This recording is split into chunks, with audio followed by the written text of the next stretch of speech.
আহানের কথায় ওরা আরো অবাক হলো। ওরা তো আহানকে অনেক খুঁজেছে কিন্তু পায়নি, তাহলে হিয়ান কিভাবে পেল? রিয়ান বলল, হিয়ান তোকে কিভাবে পেল? আমরা তো তোকে অনেক খুঁজেছি কিন্তু পাইনি, তাহলে ও কিভাবে? আহান মুচকি হেসে বলল, তোরা প্রথম কয়েক মাস আমাকে লন্ডনে হন্য হয়ে খুঁজেছিস, কিন্তু আমি তো ওখানে ছিলামই না। আমি কানাডা চলে গিয়েছিলাম, 1 বছর ওখানেই ছিলাম, তারপর লন্ডন চলে আসি। ততদিনে তোরা আমাকে খোঁজে খুঁজে অনেকটা কমিয়ে দিয়েছিলি, কিন্তু হিয়ানো সবটা দিয়ে আমাকে খুঁজেছে। আর ও তো ছোটবেলা থেকে আমাকে হারে হারে ছিল, তাই আমি কখন কোথায় যেতে পারি, কি করতে পারি সেই সম্পর্কে ওর ভালোই ধারণা আছে। একদিন সকালে আমার ফোনে একটা কল আসে। কলটা পিক করতে হিয়ানের কণ্ঠস্বর শুনতে পাই। ও বলেছিল সারিকা সাইফার নাকি বিয়ে ঠিক হয়েছিল অন্য ছেলেদের সাথে। ওদের বাবা মা আহির আর মিহিরের সাথে ওদের রিলেশনটা মেনে নেয়নি। সবাই নাকি অনেক বোঝানোর চেষ্টা করেছে, কিন্তু ওনারা কারোর কোনো কথাই শুনেনি। তাই সারিকা আর সাইফা একসাথে সুইসাইড করেছে। ওদের খুব খারাপ অবস্থা, ওরা হসপিটালে ভর্তি আছে। এইসব শুনে আমার পায়ের নিচ থেকে মাটি সরে গিয়েছিল। তাড়াতাড়ি ইমার্জেন্সি সবকিছু ব্যবস্থা করে বাংলাদেশ চলে আসি। সেই সোজা হসপিটাল চলে যায়। সেখান থেকে হিয়ানা আমাকে এই বাড়িতে নিয়ে আসে। বাড়িতে আসার পর যখন সবটা জানতে পারলাম, ইচ্ছে করছিল হিয়ানকে খুন করে ফেলি, কিন্তু ওকে কিছু বলার আগেই সবাই এমন কান্নাকাটি জুড়ে দিয়েছিল, মনে হচ্ছিল আমি না, আমার লাশ এসেছে। তাই সবাই এমন মরা কান্না কাঁদছে। আহানের কথা শেষ হতেই আহির, মিহির, অভি, হিয়ান হো হো করে হেসে দিল। আহানও ঠোঁট চেপে হাসলো, কিন্তু হঠাৎ কিছু একটা মনে পড়তে অভি হাসি থামিয়ে বলল, আচ্ছা, হিয়ান মেঘের সাথে দেখা করতে যেত, সেটা আমাদেরকে বলেনি কেন? আর তোকে যে বুদ্ধি করে ওইখানে নিয়ে এসেছে, সেটাই বা আমাদেরকে বলেনি কেন? আহান হাসি থামিয়ে দিয়ে গম্ভীর মুখে বলল, কারণ হিয়ান সম্ভবত মেঘের ব্যাপারে সবটা জানে। আহানের কথা শুনে ওরা সবাই শকড হলো, কারণ হিয়ান যদি সবটা জেনেই থাকে তাহলে ওদের বললো না কেন? আহান বলল, প্রথম কথা হচ্ছে মেঘের কোনো বয়ফ্রেন্ড নেই। ও যা করেছিল সেটার পিছনে নিশ্চয়ই অন্য কোনো কারণ ছিল, আর আমি শিওর সেই কারণটা হিয়ান জানে। তবে চিন্তা করিস না, আমি লোক লাগিয়ে দিয়েছি। হিয়ান আর মেঘ মিলে কি খিচুড়ি পাকিয়েছে আশা করি সবটাই জেনে যাবো। আর আমাদের এখানে কি কথা হলো সেটা হিয়ানকে কেউ জানাবি না, ওকে? আহানের কথা শেষ হতেই সবাই উপর নিচ করে হ্যাঁ সূচক মাথা নাড়ালো। রাত 11:30। মেঘের ভালো লাগছিল না, তাই ছাদের একপাশে দাঁড়িয়ে দাঁড়িয়ে ফোন স্ক্রল করছিল। প্রায় সারাদিন ঘুমিয়ে ঘুমিয়েই কাটিয়েছে, তাই এখন আর ঘুমও আসছে না, আর শরীরটাও কেমন অস্থির অস্থির লাগছে। তাই ছাদে এসে ফ্রেশ এয়ারে দাঁড়িয়ে আছে। মেঘ মনোযোগী হয়ে একটা নিউজ দেখছিল, ঠিক তখনই একটা কণ্ঠস্বর ওর কানে ভেসে এলো। এত রাত্রে ঠান্ডার মধ্যে এখানে দাঁড়িয়ে দাঁড়িয়ে কি করছো? মেঘ ফোনের দিক থেকে চোখ সরিয়ে সামনে তাকিয়ে দেখলো আহান ট্রাউজারের পকেটে হাত গুজে দাঁড়িয়ে আছে। মেঘ আহানকে দেখে চোখ সরিয়ে নিল। ভীষণ অস্বস্তি লাগছে ওর। এত রাতে আহানকে এখানে একদমই আশা করেনি। বিকালে আহান যা করেছে তারপর থেকে মেঘ ওর সামনে গেলেই ওকে লজ্জা আর অস্বস্তি ঘিরে ধরছে। মেঘ নিচু স্বরে বলল, ঘুম আসছিল না তাই ছাদে চলে এসেছি। আহান থমথমে কণ্ঠে বলল, সারাদিন ঘুমালে তো ঘুম আসবেই না, কিন্তু তাই বলে এত ঠান্ডায় ছাদে এসছো কেন? যদি ঠান্ডা লেগে যায় তখন কি হবে? মেঘ শক্ত গলায় বলল, আমার ব্যাপারে আপনার না ভাবলেও চলবে। নিজে চরকায় গিয়ে তেল দিন প্লিজ। কথাটা বলে মেঘ আহানের সাইড কাটিয়ে চলে যেতে নিলে আহান মেঘের হাত ধরে ফেললো। তারপর কোনো কিছু না বলে ছট করে ওকে পাঁচা কোলে করে তুলে নিয়ে বাঁকা হেসে বলল, আমার একটা মাত্র বউ, তার ব্যাপারে আমি ভাববো না তো কে ভাববে বলো তো? কথাটা বলে আহান নিচের দিকে হাঁটা দিল। মেঘ ভীত কণ্ঠে বলল, কি করছেন? কোথায় নিয়ে যাচ্ছেন আমাকে? বাড়ি ভর্তি লোকজন আছে, কেউ যদি আমাদের এভাবে দেখে ফেলে তাহলে কি ভাববে? আহান সিঁড়ি দিয়ে নামতে নামতে বলল, সবাই আপাতত ঘুমিয়ে আছে, তাই কারো দেখার সম্ভাবনা নেই, কিন্তু তুমি যদি বেশি কথা বলো তাহলে সবার ঘুম ভেঙে যেতে পারে। এই জন্য তোমার চুপ থাকাটাই বেটার। মেঘ ছটফট করতে করতে বলল, প্লিজ নামান আমাকে। কোথায় যেতে হবে বলুন, আমি নিজেই আপনার সাথে যাচ্ছি। আহান মুখ বাঁকিয়ে বলল, আমার কপালে কি গাঁথা লেখা আছে নাকি? আমি তোমাকে কুল থেকে নামো বা তুমি ফুট করে দৌড়ে পালিয়ে যাবে? তোমাকে তুমি হারে হারে চিনি গো, তাই আমাকে এইসব বলে লাভ নেই। কথাটা বলতে বলতে আহান মেঘকে নিজের রুমে নিয়ে এসে ওকে বেডের উপরে শুইয়ে দিল। তারপর গিয়ে দরজাটা লক করে দিল। মেঘ শোয়া থেকে উঠে বসে চোখ বড় বড় করে আহানের দিকে তাকিয়ে বলল, আমাকে এখানে নিয়ে এসেছেন কেন? আহান রুমে লাইটটা বন্ধ করে ট্রেন লাইটটা অন করে মেঘের দিকে এগিয়ে আসতে আসতে বলল, 2 বছর আগে আমাদের বিয়ে হয়েছিল, কিন্তু ফুল সোচাটা এখনো হয়নি গো।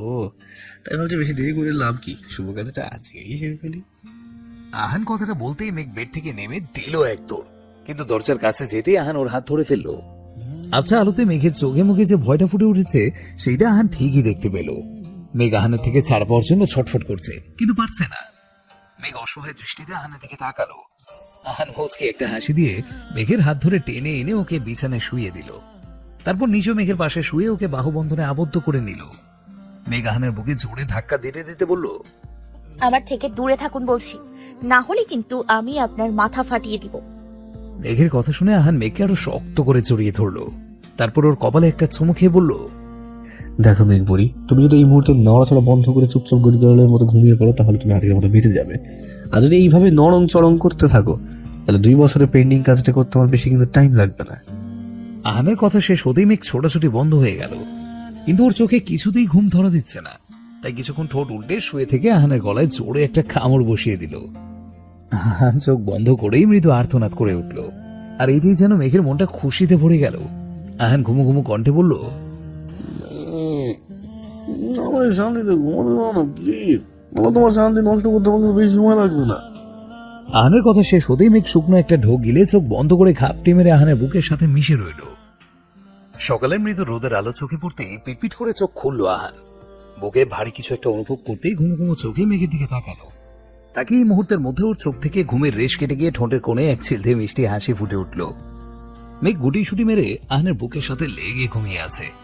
ওর মাথায় ছোট ছোট চুলগুলো এলোমেলো হয়ে মুখের উপরে পড়ে আছে। আহান আলতো হাতে খুব যত্ন করে মেঘের মুখের উপর থেকে চুলগুলো সরিয়ে খানের পাশে গুজে দিল। গালে হাতের স্পর্শ লাগায় মেঘ একটু নড়ে উঠে আবার আহানকে শক্ত করে জড়িয়ে ধরে ঘুমিয়ে পড়ল। মেঘের কাণ্ড দেখে আহান আলতো হেসে ওর কপালে গভীরভাবে একটা চুমু খেলো। তারপর খুব সাবধানে মেঘকে নিজের কাছে থেকে সরিয়ে বেড থেকে নেমে ওয়াশরুমে চলে গেল ফ্রেশ হওয়ার জন্য। আহান ওয়াশরুম থেকে ফ্রেশ হয়ে বের হয়ে দেখলো মেঘ বেডের উপরে নেই, রুমে দরজাটাও খুলে রাখা। ওর আর বুঝতে বাকি রইল না মেঘ ঘুম থেকে উঠে ওকে না বলেই চলে গেছে। আহান তোয়ালে দিয়ে মুখ মুছতে মুছতে বিড়বিড় করে বলল, যতই পালিয়ে যাও না কেন ফিরে তোমার কাছে আমার কাছে আসতে হবে। আমি ঘরে আসবে না হলে যাওয়া ঘরে আসবো। কথাটা বলে আহান হাতে থাকা তোয়ালেটা বেডের উপরে ছুঁড়ে মেরে রুম থেকে বেরিয়ে গেল। মেঘ নিজের রুমে এসে জোরে জোরে দম নিতে লাগলো। নিজের উপরে ওর ভীষণ রাগ হচ্ছে। কেন যে এখানে আসতে গেল? বিয়ের জন্য এই বাড়িতে না আসলে আর এইসব কিচ্ছু হতো না। মেঘ দরজার সাথে পিঠ ঠেকিয়ে হেলান দিয়ে দাঁড়িয়ে বলল, এতদিন তো আপনারা সবাই আমাকে ছাড়াই থেকেছেন, বাকি জীবনটাও না হয় আমাকে ছাড়াই থাকলেন। এখন শেষ সময়ে শুধু শুধু মায়া বাড়িয়ে কি লাভ? তার থেকে বরং এতদিন সবটা যেভাবে চলছিল সেভাবেই চলুক। আপনারা আপনাদের মতো ভালো থাকুন আর আমি আবার মৃত্যুর জন্য অপেক্ষা করতে থাকি। কথাটা বলে মেঘ একটা দীর্ঘশ্বাস ফেলে ওয়াশরুমে চলে গেল। ফ্রেশ হয়ে ওয়াশরুম থেকে বের হয়ে অফিসে যাওয়ার জন্য রেডি হতে লাগলো। ও 3 দিনে ছুটি নিয়েছিল। গতকালকে ওর ছুটি শেষ হয়ে গেছে। যদিও ও পার্ট টাইম জবটা করে, কিন্তু অফিস থেকে যে ফাইলগুলো ওকে কমপ্লিট করার জন্য দিয়েছিল সেগুলো এখনো কমপ্লিট করা হয়নি। আর এখানে থাকলে এত লোকজনের মধ্যে কমপ্লিট করাও সম্ভব না। তাই আজকে তাড়াতাড়ি অফিসে গিয়ে বাকি ফাইলগুলো কমপ্লিট করে ফেলবে। মেঘ পাউডার পিঙ্ক কালারের একটা সালোয়ার স্যুট পরে নিল, সাথে হোয়াইট কালারের হিজাব। তারপর ছোট্ট হ্যান্ডব্যাগ আর ফাইলগুলো হাতে নিয়ে দ্রুত রুম থেকে বেরিয়ে গেল। মেঘ নিচে এসে দেখলো আহান, আহির, হিয়ান, মিহির, অভি, রিয়ান, আহাদ খান, আজম রহমান সবাই ড্রয়িং রুমে বসে কফি আর স্ন্যাক্স খাচ্ছে। মেঘ ওদের দেখেও না দেখার ভান করে পাশ কাটিয়ে চলে যেতে নিলেই পেছন থেকে ওর বাসার সেই সার্ভেন্ট মহিলা বলল, মেঘমা, কোথায় যাচ্ছ? ওনার কথা শুনে মেঘ দাঁড়িয়ে গেল। ড্রয়িং রুমে উপস্থিত সবাই মেঘের দিকে তাকালো। মেঘ পেছন ঘুরে জোরপূর্বক হেসে বলল, খালা, আমার তো ছুটি শেষ, তাই অফিসে যাচ্ছি। মহিলা কিছু বলতে যাবে তার আগে আহান সোফা থেকে উঠে দাঁড়িয়ে মেঘের দিকে আসতে আসতে বলল, অফিসে যাচ্ছ মানে? আজকে তো রিসেপশন, সবাই সেখানে উপস্থিত থাকবে আর তুমি অফিস চলে যাচ্ছ? কথাটা বলতে বলতে আহান এসে মেঘের সামনে দাঁড়ালো। মেঘ স্বাভাবিকভাবেই বলল, সবাই উপস্থিত থাকলেও আমি থাকতে পারবো না। প্রথমত আমার ছুটি শেষ, আর দ্বিতীয়ত আমার এইসবে কোনো ইন্টারেস্ট নেই। শুধু সারিকা, সাইফা আমি না আসলে বিয়ে করবে না বলে জেদ করছিল, তাই এখানে এসেছিলাম। এখন যখন বিয়েটা হয়েই গেছে তাহলে আমার আর এখানে কোনো কাজ নেই। মেঘ এটুকু বলে সার্ভেন্ট মহিলাটার দিকে তাকিয়ে বলল, খালা, জামা কাপড় সবকিছু গুছিয়ে নিও, আমরা কালকে সকালেই বাসায় চলে যাব। মেঘ কথাটা বলে আর কাউকে কিছু বলার সুযোগ না দিয়ে হন হন করে বাসা থেকে বেরিয়ে গেল। আহান মেঘের যাওয়ার দিকে রাগী দৃষ্টিতে কিছুক্ষণ তাকিয়ে থেকে গটগট করে উপরে চলে গেল। মেঘ অফিসে এসে ফাইলগুলো কমপ্লিট করে ক্যান্টিনে চলে গেল। সেখানে গিয়ে অল্প কিছু খাবার খেয়ে মেডিসিন খেয়ে নিল। তারপর আবার নিজের ডেস্কে এসে ফাইলগুলো হাতে নিয়ে বসের কেবিনের দিকে পা বাড়ালো। কেবিনের সামনে এসে ভেতরে যাওয়ার জন্য পারমিশন চাইতেই ওই পাশ থেকে ভেতরে যাওয়ার অনুমতি দিল। মেঘ ভেতরে ঢুকে চেয়ারে বসে থাকা ব্যক্তিটার দিকে তাকিয়ে মুচকি হেসে ফাইলগুলো ওনার সামনে টেবিলের উপরে রাখলো। ব্যক্তিটি ফাইলগুলো চেক না করেই মেঘের দিকে অসহায় দৃষ্টিতে তাকিয়ে রইল। ওনাকে এইভাবে তাকাতে দেখে মেঘের মুখ থেকে হাসিটা মিলিয়ে গেল। এই লোকটা মেঘকে বড্ড স্নেহ করে। মেঘ ওনাকে স্যার বলে ডাকলেও উনি সবসময় মেঘকে মামুনি বলে সম্বোধন করে। প্রথম প্রথম যখন মেঘের কাজ বুঝতে সমস্যা হতো তখন উনি নিজে দাঁড়িয়ে থেকে ওকে সবটা বুঝিয়ে দিতেন। মেঘ চিন্তিত ভঙ্গিতে জিজ্ঞাসা করলো, স্যার এনি প্রবলেম? আপনাকে এমন লাগছে কেন? মেঘের কথা শুনে লোকটা বসা থেকে দাঁড়িয়ে মেঘের কাছে এসে ওর মাথায় এক হাত রেখে বলল, সরি মামুনি, বিনা অপরাধে তোমাকে অফিস থেকে বের করে দিতে বাধ্য হচ্ছি। পারলে আমাকে ক্ষমা করে দিও প্লিজ। ওনার কথা শুনে মেঘ হতবাক হয়ে গেল। হঠাৎ ওকে এভাবে নোটিশ ছাড়াই কেন অফিস থেকে বের করে দিচ্ছে ও সেটাই বুঝতে পারছে না। মেঘ বলল, হঠাৎ করে কেন আমাকে এভাবে বের করে দিচ্ছেন স্যার? আমি কোনো অন্যায় করে ফেলেছি? লোকটা একটা দীর্ঘশ্বাস ছেড়ে বলল, একটু আগে আহান খান ফোন করেছিলেন। উনি বলেছেন তোমাকে জবটা থেকে বের করে দিতে। আমি প্রথমে না করেছিলাম, কিন্তু উনি বলেছেন যদি তোমাকে আজকের মধ্যে অফিস থেকে বের করে দেই তাহলে নেক্সট প্রজেক্টের কাজটা উনি আমাদের দেবেন। আর যদি ওনার কথা না শুনি তাহলে উনি আমাদের কোম্পানি ধুলোয় মিশিয়ে দেবেন। লোকটার কথা শুনে মেঘ দুকদম পিছিয়ে গেল। শেষ পর্যন্ত আহান ওর সাথে এটা করতে পারলো। লোকটি আবারও বলল, দেখো মা, আমরা সবাই জানি ওনাদের কত ক্ষমতা। ওনারা চাইলে যে কোনো সময় আমার কোম্পানিটা শেষ করে দিতে পারেন। তাই আহান খানের কথা শোনা ছাড়া আমার আর কোনো উপায় নেই। প্লিজ যদি পারো আমাকে মাফ করে দিও। বিকেল 4টে। রাস্তা দিয়ে এলোমেলো পায়ে হেঁটে যাচ্ছে মেঘ। বারবার ওর চোখ জোড়া ঝাপসা হয়ে আসছে। মাথাটা কেমন খালি খালি লাগছে। মাত্র কয়েক ঘন্টার মধ্যে ওর জব বাসা সবকিছু চলে গেল। এখন কোথায় যাবে, কি করবে, কিচ্ছু বুঝতে পারছে না। এত অল্প সময়ের মধ্যে নিউ জব, নিউ ফ্ল্যাট কোথায় পাবে? মেঘর বসকে অনেক রিকোয়েস্ট করেছিল, কিন্তু উনি কিছুতেই মেঘকে আর ওনার কোম্পানিতে রাখেনি। ওনার কিছুই করার ছিল না। একজন এমপ্লয়িকে রাখতে গিয়ে তো আর উনি পুরো কোম্পানিটাকে ডোবাতে পারবেন না। অগত্যা মেঘের জবটা চলেই গেল। ও বসের কেবিন থেকে বের হয়ে ডেস্কের কাছে গিয়ে নিজের সব জিনিসপত্র ব্যাগে ঢোকাচ্ছিল। ঠিক তখনই ওর ফোনে বাড়িওয়ালার কল আসে। ফোনের ওপাশ থেকে বাড়িওয়ালা একদম স্পষ্ট কণ্ঠে বলে মেঘকে ফ্ল্যাটে রাখা ওনাদের পক্ষে আর সম্ভব না। তাই মেঘ যেন তাড়াতাড়ি এসে নিজের জিনিসপত্রগুলো নিয়ে চলে যায়। মেঘ ওনার কাছে এসবের কারণ জানতে চাইলে উনি কিছু না বলেই হুট করে ফোনটা কেটে দেয়। তবে ও খুব ভালো করেই বুঝতে পারছে এইটাও আহানের কাজ। মেঘ হাঁটতে হাঁটতে অফিস থেকে অনেক দূরে চলে এসেছে। ও ঠিক কোথায় যাচ্ছে সেটা ওর নিজেরও জানা নেই। শুধু শূন্য দৃষ্টিতে সামনে তাকিয়ে গন্তব্যহীন হেঁটে চলেছে। হঠাৎ মেঘের পাশে এসে একটা গাড়ি এসে জোরে ব্রেক করায় ও চমকে উঠল।